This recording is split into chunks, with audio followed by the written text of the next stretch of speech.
안녕하십니까. 이병기 목사입니다. 지금부터 성주 산중교회 11월 네 번째 주일 온라인 예배 말씀분만 편집해서 방송하도록 하겠습니다. 오늘 말씀 나눌 내용의 제목은 빼앗긴 하나님의 교회 이렇게 정했고요.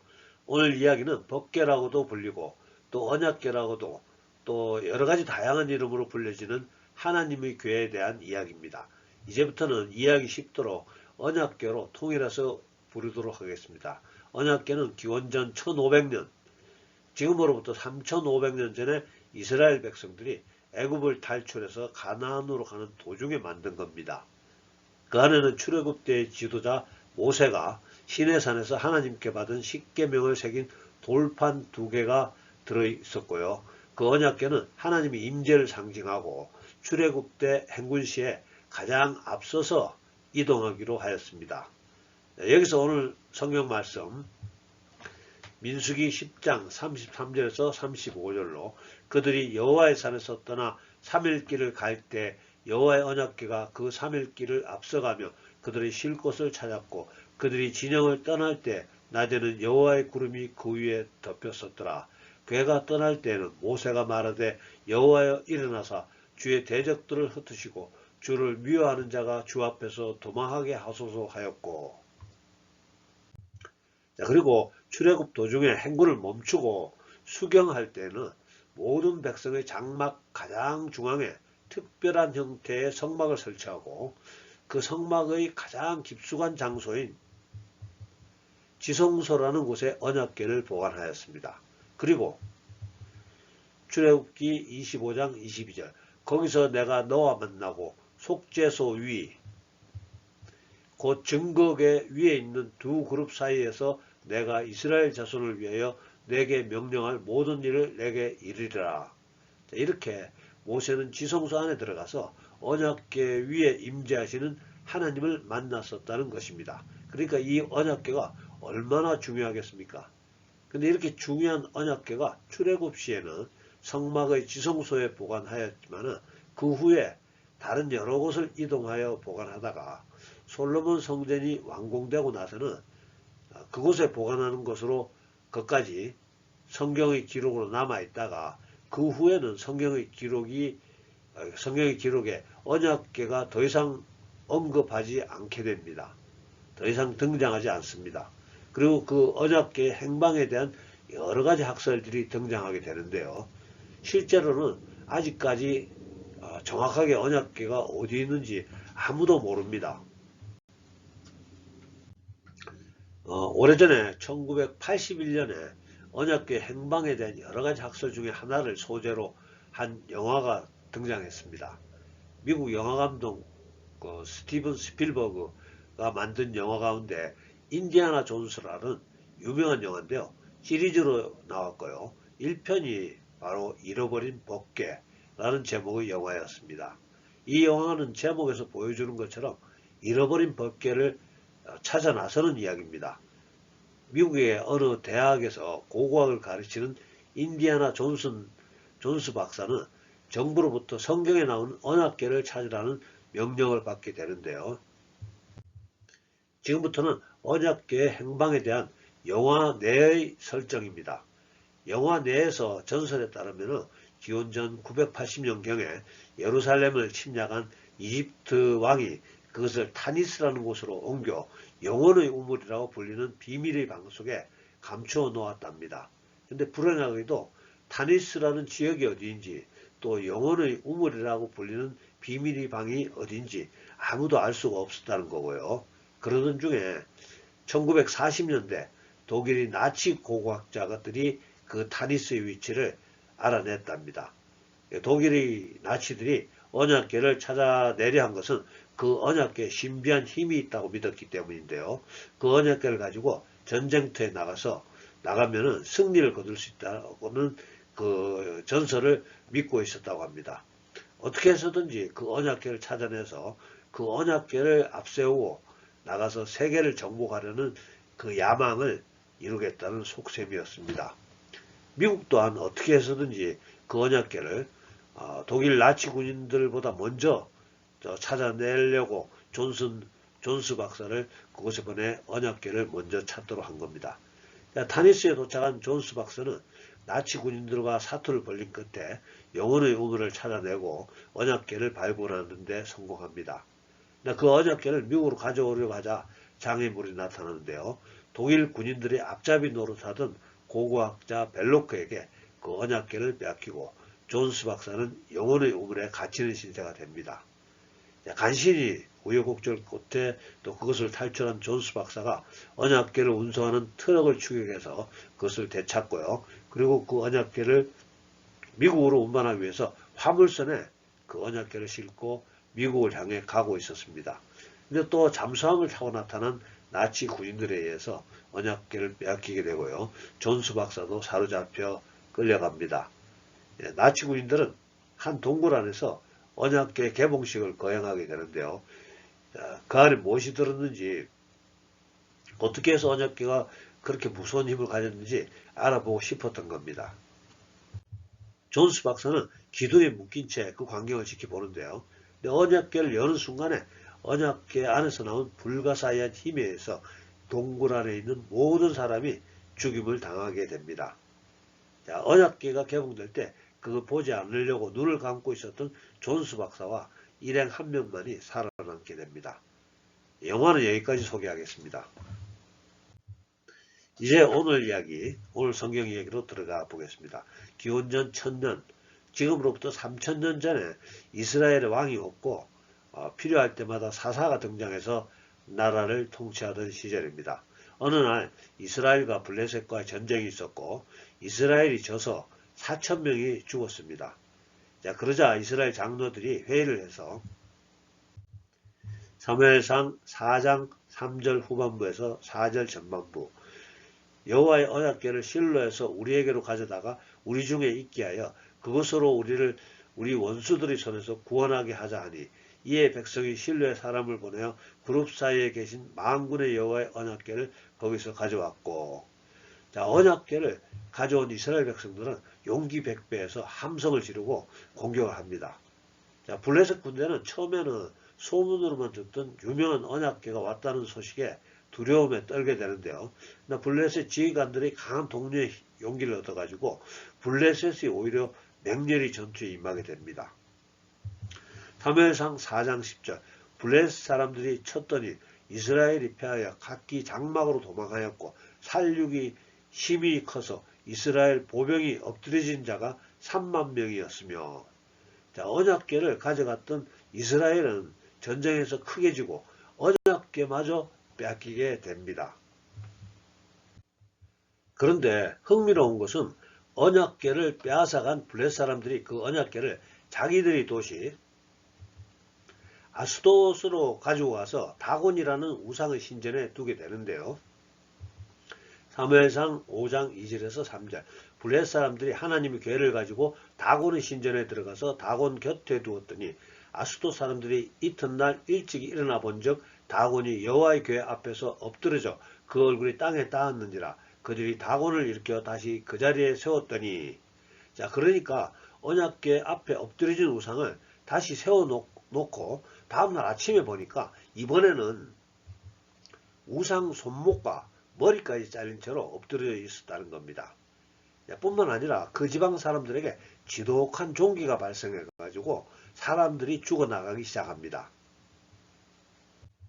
그러자 그 지방 사람들이 언약궤를 가까운 이웃 마을 가드로 옮기게 되는데요. 근데 그곳에서도 사무엘상 5장 9절, 그것을 옮겨간 후에 여호와의 손이 심히 큰 환난을 그 성읍에 더하사 성읍 사람들이 작은 자와 큰 자를 다 쳐서 독한 종기가 나게 하신지라. 또다시 이웃 에그론으로 언약궤를 이동합니다. 그러나 에그론에서도 마찬가지로 지독한 종기로 사람들이 죽어나가자 도저히 견딜 수가 없어서 결국 언약궤를 이스라엘로 되돌려 보냅니다. 이스라엘의 베세메스 사람들이 들에서 일하다 보니까 자기들이 빼앗겼던 언약궤가 되돌아오자 반갑게 맞이합니다. 그러다가 사무엘상 6장 19절, 베세메스 사람들이 여호와의 궤를 들여다본 까닭에 그들을 치사 70명을 죽이신지라.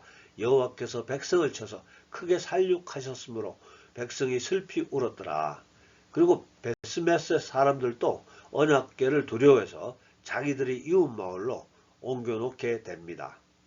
오늘 성경 이야기는 여기까지만 하겠습니다. 자, 첫 번째 질문입니다. 언약궤를 앞세웠는데도 전쟁에서 패하고 언약궤마저 빼앗길 수 있는가? 자, 언약궤는 이름 그대로 하나님과 이스라엘 백성과의 언약을 지키겠다는 약속의 상징이기도 합니다. 즉 우리가 하나님과 약속을 순종할 때에만 하나님의 능력이 하나님의 백성에게 임하신다는 것입니다. 신명기 28장 1절 내가 내 하나님 여호와의 말씀을 삼가 듣고 내가 오늘 내게 명령하는 그의 모든 명령을 지켜 행하면 내 하나님 여호와께서 너를 세계 모든 민족 위에 뛰어나게 하실 것이라. 즉 지켜 행할 때 하나님의 능력이 우리를 돕는다는 것입니다. 우리를 보호하신다는 것입니다. 우리 편이 되신다는 것입니다. 이해하기 쉬운 예를 들어본다면 우리가 도둑질을 하면서 발각되지 않도록 지도한다면 그것은 아무 소용이 없다는 뜻이죠. 우리가 교회 다닌다는 것 그 자체만으로는 하나님의 능력이 우리에게 저절로 임해지는 것이 아니라는 말씀입니다. 우리가 하나님과의 언약 안에 다른 말로 쉽게 표현한다면 우리를 구원하신 예수님을 믿는 믿음 안에 거할 때 하나님의 능력이 임한다는 겁니다. 우리를 구원하신 예수님을 믿는 믿음. 아주 쉬운 예로 든다면 조상에게 제사 지내지 않는 것이 포함되고요. 또 무당에게 전보로 가지 않는 것들이 포함될 수 있겠죠. 두 번째 질문입니다. 적국인 블레셋의 우상신전에서 하나님의 능력이 나타나는 것은 또 무슨 뜻입니까? 하나님은 사람들이 나무나 돌을 깎아서 만들어야만 하는 우상과는 결코 다른 살아계신 위대하신 하나님이십니다. 하나님은 천지 만물을 창조하신 위대하신 진짜 하나님이신데요. 출애굽기 3장 14절 나는 스스로 있는 자이니라. I am who I am. 자, 지금 시대의 세상 사람들이 생각하는 것처럼 예수님을 부처와 비교할 수 없습니다. 또 무슬림이신 알라는 우리 하나님을 모방한 가짜신입니다. 결코 알라를 하나님과 비교하지 말아야 합니다. 알라는 테러리스트들의 신이고요. 알라는 9.11 테러의 신이고 또 중동지방의 IS 그 테러와 폭력 조직의 신이고요. 이스라엘을 기습 침투한 잔혹한 하마스의 신입니다. 모든 종교를 다 구원에 이를 수 있다고 주장하는 종교다운주의자들은 하나님 앞에 목과 손목이 잘린 채로 엎드리는 우상을 한번 주목해 보셔야 합니다.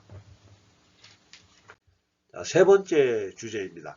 언약궤가 있던 블레셋 마을에 지독한 종교로 많은 사람들이 죽어나간 이유는 무엇입니까? 자, 하나님은 사람들에게 스스로 자기 자신을 계시하시지요. 하나님은 경외하는 자에게는 자비하신 하나님으로 사랑이 많으신 하나님으로 그러나 하나님을 우상과 같이 여기는 자에게는 그에게 합당한 계시를 내리신다는 겁니다. 시편 18편 25절에서 26절 자비로운 자에게는 주의 자비로우심을 나타내시며 완전한 자에게는 주의 완전하심을 보이시며 깨끗한 자에게는 주의 깨끗하심을 보이시며 사악한 자에게는 주의 거스르심을 보이시리니.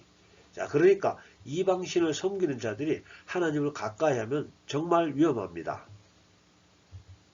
출애굽기 34장 14절 너는 다른 신에게 절하지 말라.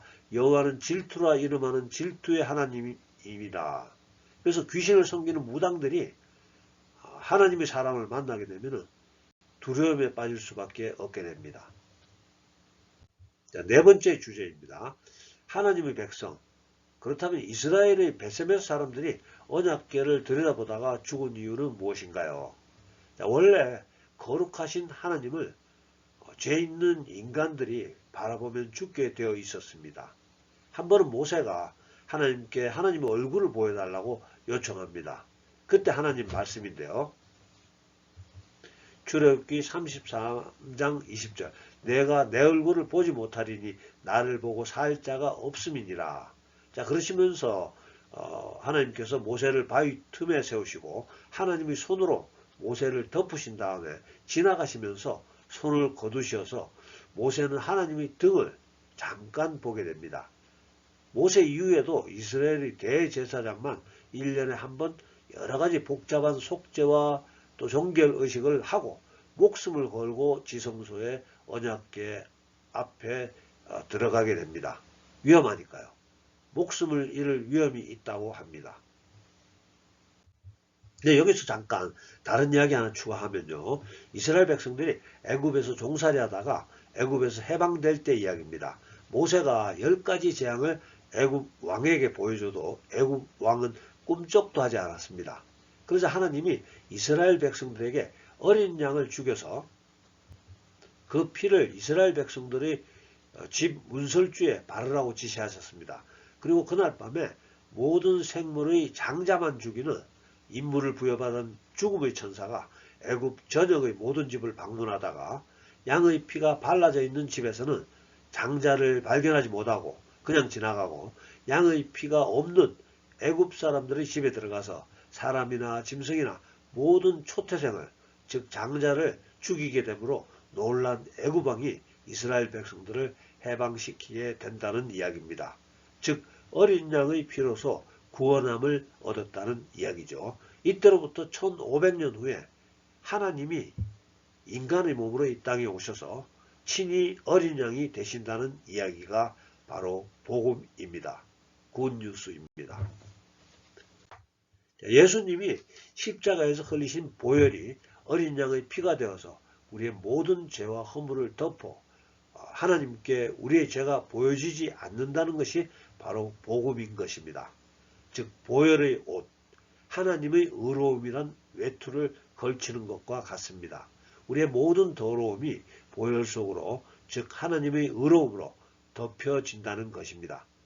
이제 우리는 안전하게 지성소에 하나님을 만날 수 있다는 겁니다. 이제 우리는 천국에서 하나님과 함께 살 수 있다는 자격을 얻었다는 것입니다.